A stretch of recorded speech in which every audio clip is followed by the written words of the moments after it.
So, what is the true role of human resources in a modern company? For decades, HR has been fighting to be seen as more than just, well, an admin function. In this explainer, we're going to dive into that whole evolution and see how a completely new way of thinking totally transformed the profession. So let's start with the big question. Is HR simply there to support the real business? The sales, the marketing, the engineering teams? Or is it something more? For the longest time, even people inside HR felt kind of stuck in that support role, and it led to this massive identity crisis.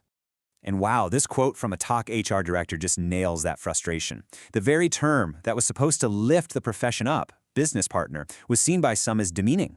It kind of implies you're still separate, right? You're working alongside the business, not as a core part of it. This slide really shows that split perfectly. See, the whole business partner idea came from a consultant named Dave Ulrich way back in 1998.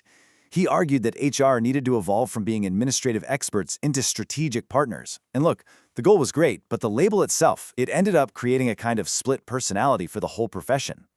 And that, right there, led to a real identity crisis. This big push to be strategic sometimes felt totally disconnected from the essential day-to-day work of actually supporting employees.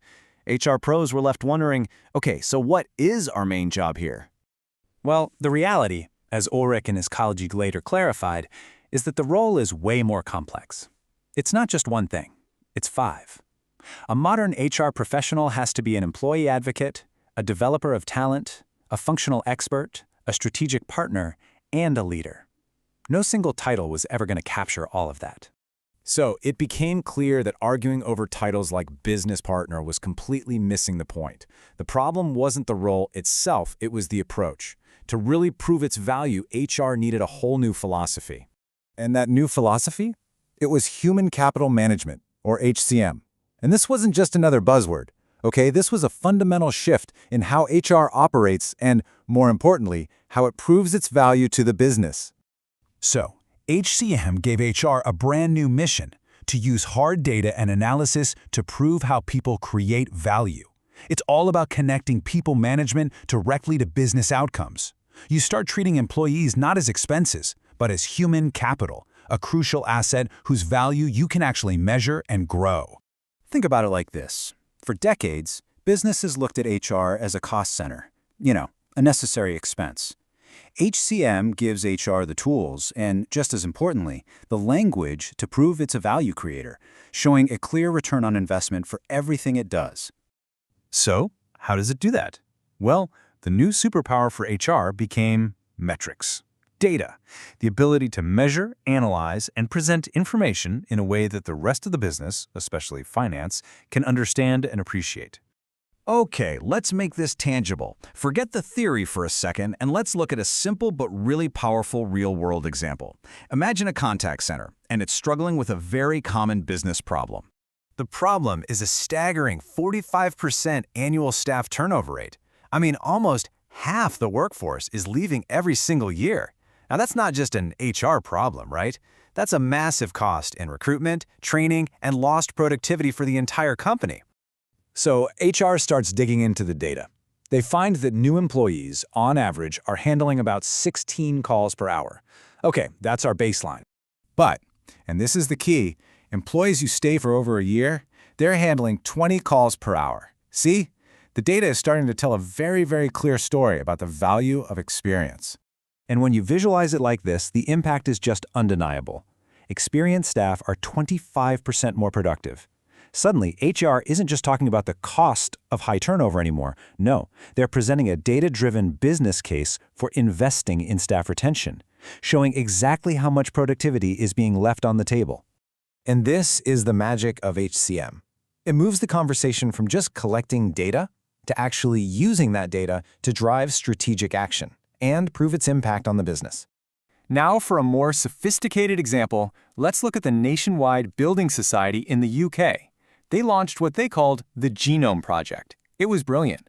First, they measured employee commitment. Then they tracked customer satisfaction. And then, this is the crucial part, they correlated both of those to actual business performance. And the results were, honestly, stunning.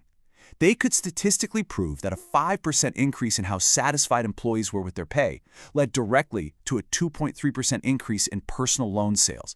I mean, that's the holy grail, right? Connecting an HR initiative directly to revenue. This data-driven approach also helps companies think more holistically about what motivates people. Using models like total reward, they get that it's not just about pay and benefits. It's also about the less tangible stuff, like opportunities for learning and the work environment, things that are much, much harder for competitors to just copy. So, what does all of this lead to? Where's the end of this journey? Well, it allows HR to reach its final, most effective form, becoming not just a partner, but something more. This quote just says it all. The goal isn't to work alongside the business anymore. The goal is for people management to be an integral, fundamental part of building business strategy right from the very beginning. But here's the thing. This can't happen in a silo. To really connect human capital to financial outcomes, HR has to form a true partnership with finance. Together, they can get the right data, analyze it, and present one unified story to the business. So, to sum it all up, HR's role has fundamentally evolved. It's way beyond administration now.